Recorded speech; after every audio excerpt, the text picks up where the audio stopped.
আপনারা যারা আমাদের এই গল্পগুলো শুনতে ভালোবাসেন তাদের জন্য রইল আজকে আরেকটি ভৌতিক গল্প। শিশির কুমার মজুমদারের লেখা মাঝরাতের জলসায়। প্রসন্ন বলল, এত রাতে ওখানে যাবার কি দরকার? জায়গাটা ভালো নয়, দিনের বেলাতেই তেমন লোকজন যায় না, আর তুই বলছিস এখন যাবি? ননি বারান্দায় পায়চারি করছিল, সেখান থেকেই বলল, ভূতের ভয় আমার নেই, তুই জানিস। তাছাড়া এটা তো আমার কাছে একটা চ্যালেঞ্জ। তুই তো জানিস প্রসন্ন, রঘুর সঙ্গে আমার আর আজকাল মোটেও সদ্ভাব নেই। বাড়ি নিয়ে মামলাটাই এর কারণ। ও মামলায় আমি জিতেছি, তারপর থেকে রঘুর সঙ্গে মুখ দেখা দেখি একদম বন্ধ। আর রঘুরাও তো কলকাতা ছেড়ে গায়ে চলে এলো। কদিন আগে হঠাৎ ওর চিঠিটা পেলাম, ওই তো তোর টেবিলে ওটা আছে, পড়ে দেখ না। এরপর আর আমার পক্ষে চুপ করে বসে থাকা সম্ভব নয় কিছুতেই। প্রসন্ন টেবিলের ওপর থেকে চিঠিখানা তুলে নিল, খুলে পড়ল। অদ্ভুত চিঠি। লেখা আছে, ননি, বন্ধু ছিলি, মিথ্যা মামলায় জিতে শত্রু হলি। তোর তো খুব সাহস শুনি। আয় না আমার কাছে, মরতে বসেছি, এ অসুখ আর সারার নয়। মরার আগে তোর সঙ্গে শেষ বোঝাপড়া করতে চাই। তোর জন্য অপেক্ষা করে থাকবো আমাদের পৈতৃক বাড়িতে। সে বাড়ি গ্রামের বাইরে ভবদুলাল ভবন। আসবে কিন্তু সাহসী বীরপুরুষ। প্রসন্ন বলল, দেখ, আমার আপত্তি কিন্তু সেই বাড়িটা। জগগোবিন্দপুরের ভবদুলাল ভবনে মানুষ থাকে বলে শুনিনি, তবে সেটা ভেঙেও পড়েনি, কারণ রঘুদের লোকজনরা ওটা নিয়মিত দেখাশোনা করে। তা রঘুরা তো ও বাড়িতে থাকে না। বিশাল খালি বাড়িটা তালাবন্ধ হয়েই পড়ে থাকে। ভূতের বাড়ি বলেই তো সবাই জানে। ওখানে ও তোকে গুম করতে পারে। Oh my god. বারান্দা থেকে ননি ঘরে এলো, হাত ঘড়ি দেখে বলল, চলি। বাইরে সাইকেল রিক্সা কিছু একটা পাবো নিশ্চয়ই। এখন রওনা দিলে 7টা নাগাদ নিশ্চয়ই পৌঁছবো ওই ভবদুলাল ভবনে। দেখতে চাই ও আমার সঙ্গে এতদিন পরে কী ব্যবহার করে। খুন করবে নয় ভয় দেখাবে, হয়তোবা বোকার মতো তোকে নিয়ে নূতন দলিল লিখিয়ে নেবে। অবশ্য সেই দলিল টেকে না। প্রসন্ন অনেক চিন্তা করে কথাগুলো বলল, কিন্তু তোর গোয়ার তুমির মানে হয় না রে। মামলার পর মুখ দেখা দেখি বন্ধ তোদের দুজনের। তারপরও যখন তোকে আসতে বলেছে, তারপর আবার ওরকম ভাষায়, তখন তোর বোঝা উচিত মুখোমুখি দেখাটা তেমন আনন্দের ব্যাপার হবে না। তবুও যদি যেতে চাস তো কাল সকালে যাস, রাতেই যেতে হবে তার কি মানে আছে? এবার ননি হাসল, বলল, কলকাতা ছাড়ার আগে আমি গেছিলাম রঘুর প্রাণের বন্ধু রাখালের কাছে। সে তো আমারও বন্ধু। বলল রঘুর নাকি ভীষণ অসুখ, কেমন আছে তাও জানে না। তবে রঘুরা তো বাড়িতে থাকে না, ও বাড়ির সুনাম নেই। শুনেই মনে মনে ঠিক করেছি রাতেই ওর সঙ্গে দেখা করব। ওই যে দেখলি না, ও আমাকে বীরপুরুষ বলে চিঠিতে ঠাট্টা করেছে। এটাই হবে তার ঠিক উত্তর। টেবিলের ওপর থেকে চিঠিখানা তুলে ভাঁজ করে পকেটে পুরল ননি। কোনো দিকে না তাকিয়ে বলল, স্টেশনে নেমেই তোর কথা মনে পড়ল জানিস। অনেক দিন তো দেখা হয়নি, তাই এলাম। এর সঙ্গে ও বাড়ি যাওয়ার কোনো সম্পর্ক কিন্তু নেই। চলি রে বলে ননি বার হয়ে গেল। ভবদুলাল ভবনে সাইকেল রিক্সা থামিয়ে রিক্সা চালক জোরে জোরে ঘন্টা বাজালো বেশ কয়বার। ভেতর থেকে কারো সাড়া পাওয়া গেল না। রিক্সা চালক বলল, আমি বলেছিলাম বাবু, কেউ থাকে না এখানে। ওই দেখুন, কেউ সাড়া দিচ্ছে না, একটা আলোও নেই। আপনি কি নামবেন? তাকিয়ে তাকিয়ে বাড়িটাই দেখছিল ননি। সত্যি কোথাও আলোর দেখা নেই। রঘু ওকে এখানে এসে দেখা করতে বলেছে, কিন্তু ও তো লেখেনি সে এখানেই থাকে। তাছাড়া কদিন আগেও খুব অসুখেও ভুগেছে। এখন তাহলে ওর গ্রামের বাড়িতেই থাকা সম্ভব। সেখানেই যাবে নাকি মনে মনে ভাবতে লাগলো সে। এ গায়ে ও কখনো আগে আসেনি। প্রসন্ন ওখানে এসেছে কবার। কলকাতায় প্রসন্ন ও আর রঘু তো একই কলেজে পড়তো। রঘু আর ও একই পরিবারের শরিকের ছেলে। রঘুদের বাড়ির সবাই বরাবর দেশেই বাস করেছে। অতীতে ননির ঠাকুরদা গ্রাম ছেড়ে কলকাতায় চলে যান। গ্রামের সম্পত্তির মূলধনের জোরে কলকাতাতেও কিছু সম্পত্তি করেন তিনি। সেই সম্পত্তির কিছু অংশ দাবি করে বসে অন্য শরিকরা। তাই নিয়ে শেষ পর্যন্ত মামলা হয়। মামলা চালু করেছিলেন ননির বাবা, রঘুর বাবার অন্যায় দাবি আর দখলদারির বিরুদ্ধে। সেই মামলায় নিষ্পত্তি হলো রঘু আর ননির আমলে। দুপক্ষের কর্তারা তখন পরপারে। ননির পক্ষে রায় দিলেন বিচারক। জয়ের খবর পেয়ে ননি ছুটে গেল রঘুর কাছে। বলেছিল, আরে তুই নাকি কলকাতায় ছেড়ে দেশে চলে যাবি? কেন রে? ও বাড়ি আমি তোকে ছাড়তে দেব না। তোর উকিলকে বল, ও বাড়িটা আমি তোকে দানপত্র লিখে পাকা করে দিচ্ছি, তাহলেই তো ঝামেলা মিটবে। রঘু ভীষণ রেগে বলেছিল, ঝামেলা মিটবে মানে? আর তারপর থেকেই মুখ দেখা দেখি দুপক্ষ বন্ধ করেছিল। রিক্সাওয়ালা বলল, বাবু তাহলে গ্রামে ওদের যে বাড়ি আছে ওখানে যাই, সে বাড়িও আমি চিনি। তাই বলতে যাচ্ছিল ননি, তখনই অন্ধকার বাড়িটার নিচতলা থেকে একটা দরজার আওয়াজ পাওয়া গেল। সেটা খুলছে কেউ। সাদা কাপড় পরা একজন বাইরে বার হয়ে এলো। স্পষ্ট শোনা গেল তার কথা। সে বললে, কে, ননি এসেছিস নাকি? আয় আয়, আলো নেই রে, দেখ সাবধানে আসিস। ননি চেনে ওটা রঘুরই গলা। তাড়াতাড়ি রিক্সা থেকে নেমে পড়ল ননি। বাগানের গেট খুলে ভেতরে ঢোকার আগেই রঘু বারান্দায় এসে দাঁড়ালো। ব্যঙ্গ করে বলল, অন্ধকার দেখে ভয়ে পালাচ্ছিলি নাকি রে? আমার বীর পুরুষ, আমি তো তোকে এখানেই আসতে লিখেছিলাম। সেকালে জমিদার বাড়ি, বাগান সামনে, তার মাঝ দিয়ে পথ। সে পথের দুপাশে অন্ধকারে কিছু দূর দূর পাথরের মূর্তিগুলো কেমন যেন ভয় মাখানো দৃষ্টিতে তাকিয়ে আছে। এগোতে এগোতে ননি বলল, ভয় নয় রে রঘু, আলো নেই দেখে ফিরে যাচ্ছিলাম তোদের এখানকার বাড়িতে। রঘু ওর দিকে তাকিয়ে বলল, এত রাতে এলি, কেউ তোকে কিছু বলেনি? ওই রিক্সাওয়ালাটা? এতক্ষণে সিঁড়ি দিয়ে ওপরে উঠে রঘুর সামনে দাঁড়ালো ননি। বেশ নিশ্চিন্ত হয়ে বলল, না না, কী আর বলবে, তোকে দেখা না পেলে বিপদে পড়তাম এত রাতে। যাকগে, চল ভিতরে চল, আলো জ্বালাবি না? রঘু হি করে হাসল, বলল, আলো? কলকাতা থেকে এলি, লোডশেডিং জানিস না? দেখ এক্ষুনি হয়তো আলো এসে যাবে, আয় ভেতরে আয়। রঘু পেছন পেছন ঘরের মধ্যে ঢুকলো ননি। নাকে সঙ্গে সঙ্গে কেমন একটা ভ্যাপসা গন্ধ লাগলো, যেন এ ঘরের দরজা জানলা বহুদিন খোলা হয়নি। থমকে দাঁড়ালো ননি। থমকে থেমে ঘাড় ঘোরালো রঘুও। হেসে বলল, কি হলো রে, আবার ভয় পেলি নাকি বীরপুরুষ? অন্ধকারে কিছুই তো দেখতে পাচ্ছি না রে, এ ঘরের দরজা জানলাগুলো সব বন্ধ নাকি রে? আন্দাজে কিছুটা এগিয়ে গিয়ে কথাগুলো বলল ননি। তারপর বলল, একটা মোমবাতি তো জ্বালা, আমার অসুবিধে হচ্ছে। তখনই দড়াম করে আওয়াজ তুলে পেছনের দরজাটা বন্ধ হয়ে গেল। সে আওয়াজে চমকে উঠল ননি। ঘরটাও সঙ্গে সঙ্গে ঘুটঘুটটি অন্ধকারে ডুবে গেল। অবাক ননি বলল, ওরে রঘু, কোন দিকে তুই?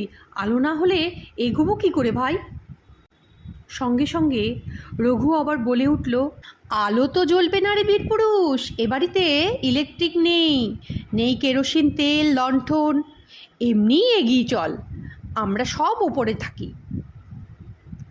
ননি বলল, কি পাগলের মতো বকছিস? এ বাড়ি তোদের নিজেদের বাড়ি, এর আনাচে কানাচে তোর চেনা, অন্ধকারেও চলতে পারিস, কিন্তু আমি তো নতুন, শেষে কি ঠক্কর খেয়ে ঠ্যাং ভাঙব? মোমবাতি বা লণ্ঠন আন প্লিজ বলে অন্ধকারেই হাত বাড়িয়ে রঘুকে ধরতে গেল ননি। ওকে সামনে না পেয়ে অবাক হয়ে বলল, এই রঘু, তুই কোথায় গেলি? আরে অন্ধকারে আমি যে সত্যিই কিছু দেখতে পাচ্ছি না রে, আলোর একটা ব্যবস্থা কর ভাই। রঘু এবার বেশ জোর দিয়ে, না রে, এবার ওপরে আয়, এখানে তোকে থাকতে হবে না বলার সঙ্গে সঙ্গে বেশ আওয়াজ করে অন্য দিকের একটা দরজা খুলে গেল। অন্ধকারে বুঝতে পারল ননি ওটা ভেতরের বাড়ির যাবার দরজা। আবছায়ের মধ্যে দাঁড়িয়ে রঘু ডাকল, আয় আমার সঙ্গে। দরজাটা খুলে যাওয়াতে মনে মনে স্বস্তি বোধ করল ননি। রঘুর পেছন পেছন দরজা দিয়ে বাইরে বার হয়ে ও অবাক হলো। ভেতরের বাড়িও কোথাও কোনোখানে আলো নেই। বারান্দার শেষে একদিকে দোতলায় ওঠার একটা সিঁড়ি, অন্ধকারের মাঝে আরও অন্ধকার হয়ে আছে। সেদিকেই এগুলো রঘু। বলল, আয় বীরপুরুষ, দোতলায় তোর থাকার ব্যবস্থা করেছি, সেখানেই সবাই তোর জন্য অপেক্ষা করছে, আয় আয়। কিছুটা এগিয়ে ননি জিজ্ঞেস করলো, এখানে আর কে কে থাকে রে রঘু? শুনেছিলাম তোরা নূতন বাড়িতে উঠে গেছিস বহুদিন। তাহলে? সিঁড়ির ধাপে পা দিয়ে রঘু বলল, থাকেন সবাই, উপরে গেলেই দেখতে পাবি, তারা তো তোর জন্যই অপেক্ষা করছে। তুই আমার এত বড় বন্ধু, তোকে তো সবাই আদর যত্ন করবে রে।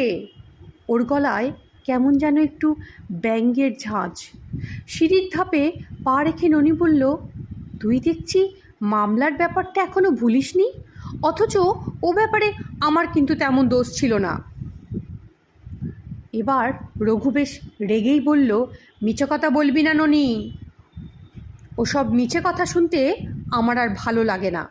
তাছাড়া তোকে এখানে ডেকে এনেছি মন্ডা মিঠাই খাওয়াতে নয়, এই মামলার ব্যাপারটাই নূতন করে মিটিয়ে ফেলবো। উঠে আয় উপরে। বাঁক নিয়ে সিঁড়িটা সোজা উঠে গেছে দোতলায়। বাঁক ঘুরে ফের থমকে দাঁড়ালো ননি। অবাক কাণ্ড, দোতলাতেও আলো নেই কোথাও। এতক্ষণ একটানা অন্ধকারে থেকে অন্ধকারে ওর চোখে অনেকটা সয়ে গেছে। ও দেখল দোতলার টানা বারান্দার একদিকে সারি সারি ঘর, তার প্রত্যেকটা দরজাই বন্ধ। অন্যদিকে বুক সমান উঁচু জাফরি কাটা রেলিং, ওদিকেই নিচে বোধ হয় ভেতরের বাড়ির উঠোন। রঘু বারান্দায় উঠে গেছিল, না ফিরেই বলল, থামলি কেন? আয়, তোর জন্য যথাযথ ব্যবস্থা করে রেখেছি, কোনো অসুবিধে হবে না তোর। আর ওপরে না উঠে ননি বলল, তুই কি রঘু আমাকে ভয় দেখাবার জন্য এখানে এনেছিস?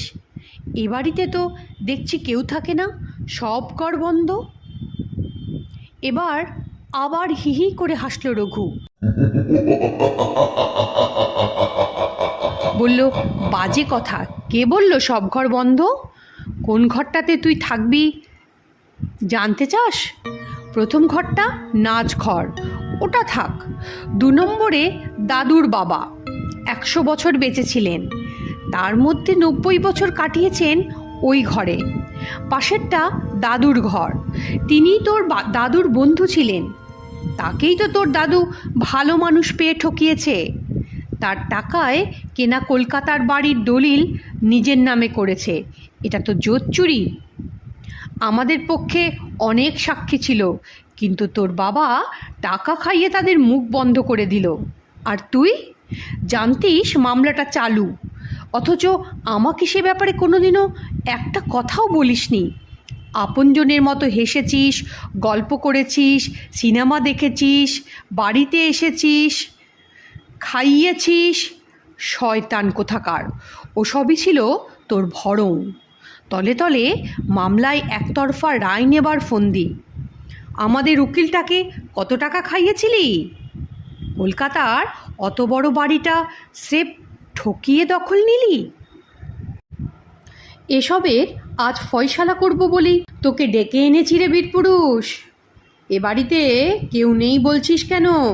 এ বাড়িতেই তো তারা সবাই আছেন, তা যাদের তুই ঠকিয়েছিস। আয়, উপরে উঠে আয়, 3 নম্বর ঘরটা খুলে দিচ্ছি, এখন বিশ্রাম কর। রাত 10টায় অমাবস্যা লাগবে, তখন তারা আসবেন। ফয়সালা হয়ে যাবে মামলাটা পাকাপাকিভাবে। উঠে আয়। কথাগুলো শুনে থমকে দাঁড়ালো ননি। এই প্রথম ওর মনে হলো সে কিছুটা ভয় পেয়েছে। এ কি বলছে রঘু? এভাবে বাহাদুরি করে এখানে না আসাই তার উচিত ছিল। অথচ একটা চিঠি পেয়ে ওর অন্তত একবার ভাবা উচিত ছিল এসব কথা। রঘু ওকে নিয়ে এখন কি করতে চায়? ও বলছে এ বাড়িতে এখন আরও অনেকেই আছেন তো তারা কোথায়? সব ঘরগুলোই তো বন্ধ। আবার রঘু ধমকের সুরে বলল, উঠে আয় রে তাড়াতাড়ি। চুপ করে ওখানে দাঁড়িয়ে থাকলেই হবে বুঝি? তোকে আসতেই হবে উপরে, নইলে যাবি কোথায়? সহজ হওয়ার চেষ্টা করে ননি বলল, আচ্ছা এসব কি পাগলামি করছিস তুই বলতো? ওপরে যেতে বলছিস, যাবোটা কোথায়? দেখতেই তো পাচ্ছি সব ঘর বন্ধ। আমার তো মনে হচ্ছে এ বাড়িতে তুই ছাড়া আর কেউ নেই। ওর কথা শেষ হওয়ার সঙ্গে সঙ্গে সামনের সব ঘরের দরজাগুলো খুলে গেল। প্রায় প্রত্যেকটা দরজা দিয়েই ছায়া ছায়া পোশাক পরা একজন মানুষ বার হয়ে এলো। সবার শেষে বিশ্রী আওয়াজ তুলে সামনের একটা ঘরের দরজা খুলে বেরিয়ে এলো সাদা ছায়ার মতো পোশাক পরা একজন দশাশয় পুরুষ। সে যেন ওকেই দেখছে। রঘু বলল, ভীতু কোথাকার, বলছি লোডশেডিং। ওই তো তোর থাকার ঘরের দরজা খুলে গেল। বারান্দায় এসে দাঁড়িয়েছেন আমার আত্মীয় স্বজনরা, সামনেই ঠাকুরদা, তিনিই তোর সঙ্গে কথা বলতে চান। সেই জন্যই তো তোকে এখানে আনা। ওসব আলোর কথা ছাড়তো, ও নিয়ে আমি কখনো সত্যি বলবো না। সত্যি যা তা হলো এ বাড়িতে অনেকেই থাকেন। অনেকটা স্বস্তি বোধ করল ননি। বাকি কথা পুঠে ও বারান্দায় এসে দাঁড়ালো। এগিয়ে গিয়ে ও ঠাকুরদাকে প্রণাম করতেই যাচ্ছিল, তিনি বলে উঠলেন, থাক থাক, আর অত ভক্তির দরকার নেই, ওখানেই থাকো। কেন তোমাকে ডাকা হয়েছে জানো? বেশ অস্বস্তির সঙ্গে ননি বলল, না তো, ঠিক জানি না। রঘুর চিঠিটার মাথা মুন্ডু তো কিছু বুঝলাম না। কেন যে আসতে হবে তাও লেখেনি, শুধু আমাকে ভীতু কাপুরুষ বলে অনেকবার ঠাট্টা করে নিজের মনের ঝাল মিটিয়েছে। হঠাৎ রঘুর ঠাকুরদার গলা শোনা গেল। তিনি বলছেন, তোমাকে ডাকা হয়েছে শাস্তি দেওয়ার জন্য। যে অন্যায় তুমি করেছ তোমার বন্ধুর সঙ্গে, সেটা তো বিশ্বাসঘাতকতা। তার জন্য তোমাকে শাস্তি তো পেতেই হবে। এবার একটু ঘাবড়ে গেল ননি। বলল, মানে আমাকে কি আপনারা বাগে পেয়ে গুম করবেন? লোডশেডিং কতক্ষণ চলবে এখানে? আলো আসবে না? দূরে দাঁড়িয়ে থাকা সবাইকে যেন কেমন দেখাচ্ছে ঠাকুরদাকেও। মনে হচ্ছে হাওয়ায় ভাসা হালকা একটা দেহ, স্পষ্ট দেখাও যাচ্ছে না। তার উপরে ঠাকুরদার কথাগুলো যেন কেমন ফ্যাসফেসে। ঢোকো ঘরে, তুমি এখানে দাঁড়িয়ে থেকো না, ঠান্ডা গলায় আবার বলল ঠাকুরদা। ঘরে ঢোকা ছাড়া আর তোমার জন্য অন্য কোনো রাস্তা নেই, ঘরে তোমায় ঢুকতেই হবে। মনে অনেক সাহস এনে ননি বলল, আপনাদের এসব পাগলের প্রলাপ শুনতে আমি এখানে আসিনি। ভেবেছিলাম রঘু সব ভুলে গেছে। হ্যাঁ, তাই তো গেছেই, নইলে যে বাড়ি নিয়ে এত কথা, তা তো আমি মামলায় জেতার পর ওকে দানপত্র করে বিনা শর্তে দিতে চেয়েছিলাম, তাও তো নিল না। এখন আমাকে মিথ্যে দোষী করছেন কেন আপনারা? রঘুর ঠাকুরদা আবার বলে উঠল, তুমি তো জুতো মেরে গরু দান করতে চেয়েছিলে, তা রঘু নেবে কেন? ওর কি মান সম্মান নেই? তাছাড়া বাড়ি দিয়েই দেবে তো অমন গোপনে লড়াই চালালে কেন? এ কথার যে কি উত্তর দেবে তা ননি ভেবেই পেল না। মামলা লড়েছিলেন ওদের বাধা আইনজীবী, তিনি ছিলেন ওর বাবার বন্ধু। অনেক বলা সত্ত্বেও তিনি কোনো কথাই শোনেননি। তার জন্য ওকে দায়ী করা তো অন্যায়। পরক্ষণেই ওর মনে হলো, এ কথা বললে রঘু মানবেই বা কেন? ও যে এসব কথা এখন বানিয়ে বলছে না, তার প্রমাণ ও দেবেই বা কী করে? ভয়ঙ্কর অস্বস্তিতে পড়ল ননি। বলল, ও মামলার জন্য আমি তো দায়ী নই। অনেক বলা সত্ত্বেও আমাদের উকিল মশাই ও মামলা চালিয়েছেন। তাকে থামাতে পারিনি বলেই তো বাড়িটা আমি রঘুকে দান করতে চেয়েছিলাম।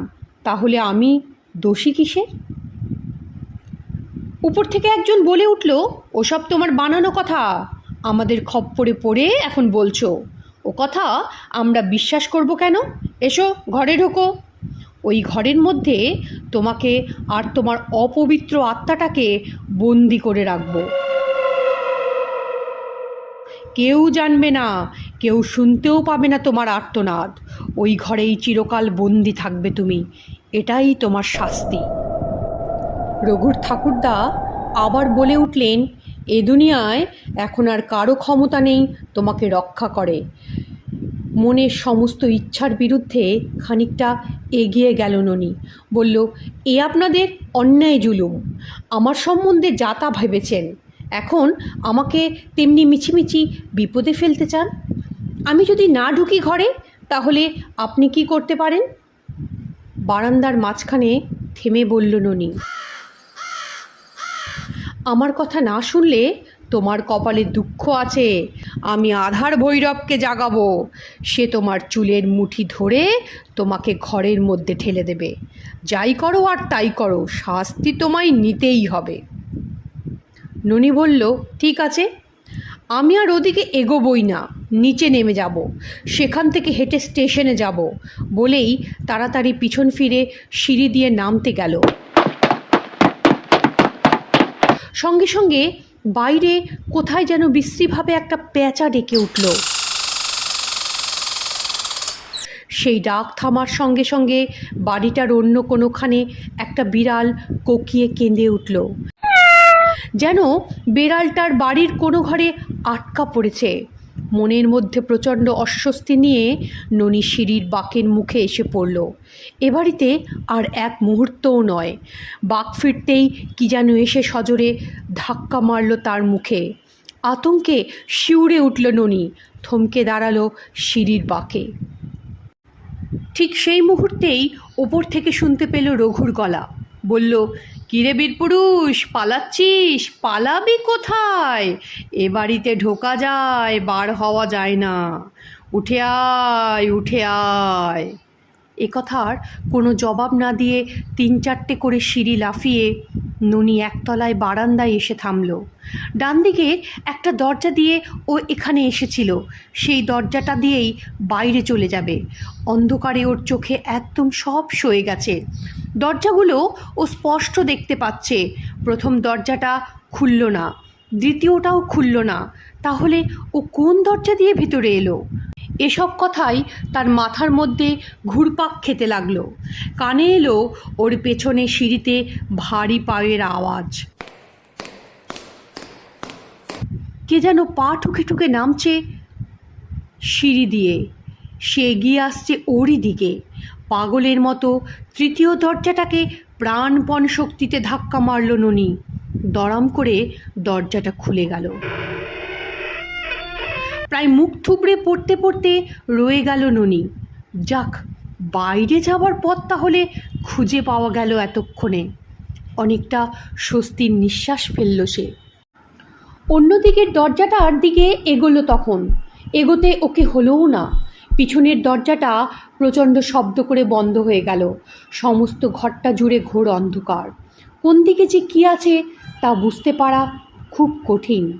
আন্দাজে ও বাইরের দরজাটার সামনে গিয়ে দাঁড়ালো। ওটা বন্ধ। ওটাও কিছুতেই খুলতে পারল না।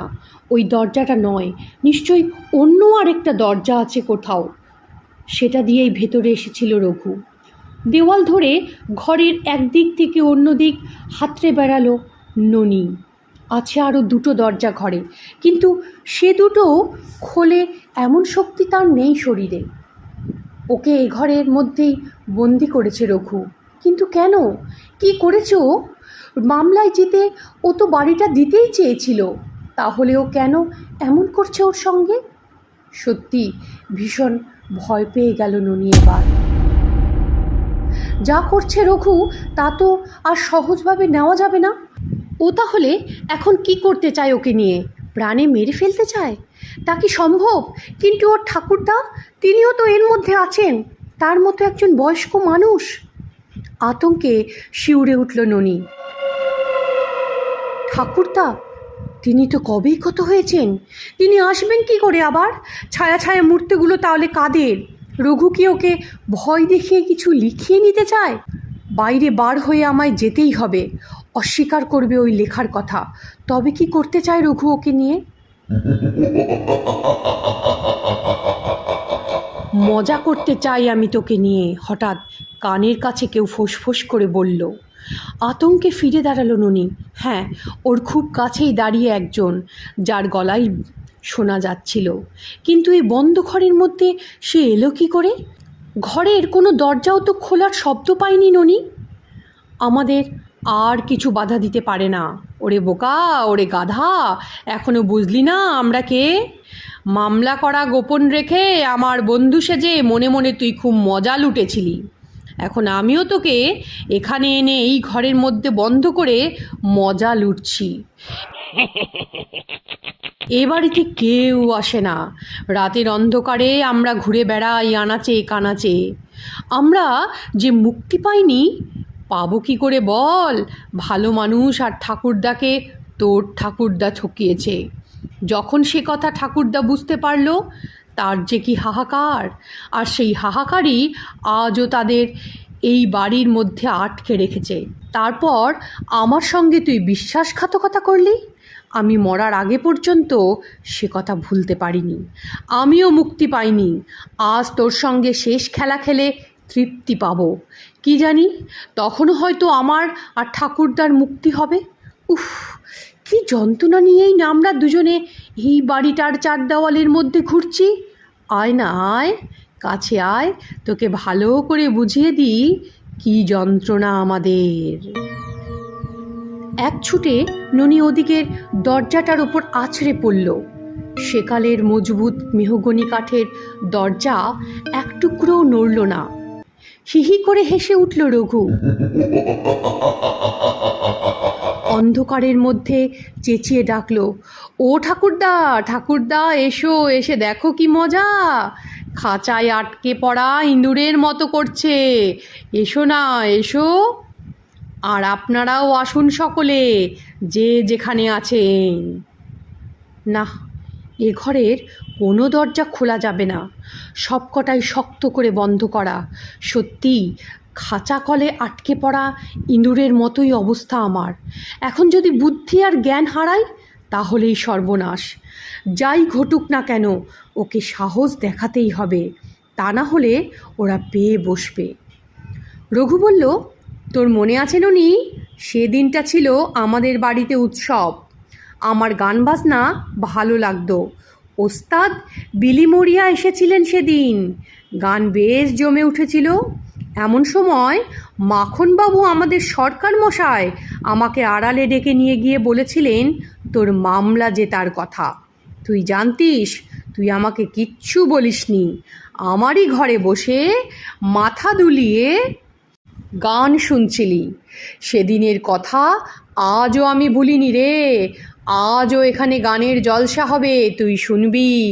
আর আমরা সবাই বসে বসে খুশিতে মাথা দোলাবো। কথার শেষে ও দুবার হাতে তালি মারল। সঙ্গে সঙ্গে ঘরের মধ্যে যেন একটা নরকের আলোর আভাস জাগল। বাইরের দরজাটা আঁকড়ে ধরে ননি তাকিয়ে দেখল, ঘরের মাঝখানে ফরাস পাতা। ওস্তাদ কানে হাত চাপা দিয়ে গান গাইছে। তার ভাষা শুনে আঁতকে উঠল ননি। গানের মাঝেই রঘু এগিয়ে এলো ননির দিকে। হিহি করে হেসে বলল, কিরে, এখানে দাঁড়িয়ে রইলি কেন? তোর সম্মানে গান গাইছেন ওস্তাদ। বস, এসে বস, বাহবা দে, মাথা দোলা। তা না হলে গানে তো উনি উৎসাহ পাবেন না। ওর কথা শেষ হতেই আসরের সবাই মুখ ফিরিয়ে ননির দিকে তাকিয়ে বলল, তা তো নিশ্চয়ই, তা তো নিশ্চয়ই, আসুন, আপনি বসুন। এগুলো শুনে ননি শিউরে উঠল। সব কজনই কঙ্কাল। মাঝখানে তানপুরা হাতে গান গাইছে যে ওস্তাদ, সেও কঙ্কাল। আতঙ্কে চেঁচিয়ে উঠল ননি। প্রাণপণ শক্তিতে দরজাটাকে ধাক্কা দিতে লাগলো। বিকট আওয়াজ করে হঠাৎ দরজাটা খুলে গেল। প্রায় ছিটকে বাইরে বার হয়ে এলো ননি। পিছনে প্রাণ কাঁদানো অট্টহাসি পড়ল। পরিমরি করে ছুটে ননি গেটের বাইরে আসলো। আবারও ছুটতে যাচ্ছিল, হঠাৎ যেন সামনে এসে থামলো একটা সাইকেল রিক্সা। রিক্সা থেকে প্রসন্ন চেঁচিয়ে উঠল, ভয় পাস না ননি, আমি প্রসন্ন, এসে গেছি। ননি ওখানেই ঢলে পড়ল। তারপর যখন ও দু চোখ খুলল, ও শুয়ে আছে প্রসন্নর ঘরে। প্রসন্ন ওকে তাকাতেই বলল, যাক বাঁচালি, যা চিন্তায় ফেলেছিলি তুই। কেমন যেন চোখ করে ননি ওর দিকে তাকালো। প্রসন্ন বলল, তুই চলে যেতেই মনে হলো কাজটা ভালো করলাম না, তোর পেছনে পেছনে রিক্সা নিয়ে ছুটলাম। আগে গেছিলাম রঘুদের এখানকার বাড়িতে, ওখানে সবাই বললে মাস 2 আগে তো রঘু মারা গেছে। শুনে তো আমি অবাক, তাহলে রঘুর নামে যে তোকে চিঠি দিল, এর মধ্যে গোলমাল আছে বুঝেই চলে এসেছি এখানে। তা তুই অমন পাগলের মতো ছুটছিলি কেন ভাই? তখনই ননির মনে পড়ল রঘুর চিঠিটার তারিখ প্রায় 2.5 মাস আগের। তাহলে ওই ভয়ঙ্কর চিঠিটা রঘু বেঁচে থাকতে লিখেছে। প্রতিশোধ নেবার জন্যই কি তাহলে ওর আত্মা আজ এমন করে ওকে বন্দি করেছিল? ভাগ্যিস ওর ধাক্কায় শেষ পর্যন্ত দরজাটা খুলে গিয়েছিল, তা না হলে কী যে হতো। শ্রোতা বন্ধুদের উদ্দেশ্যে অনুরোধ, আমার এই গল্পটা যদি আপনাদের ভালো লাগে, চ্যানেলটাকে লাইক, সাবস্ক্রাইব আর শেয়ার করতে ভুলবেন না কিন্তু।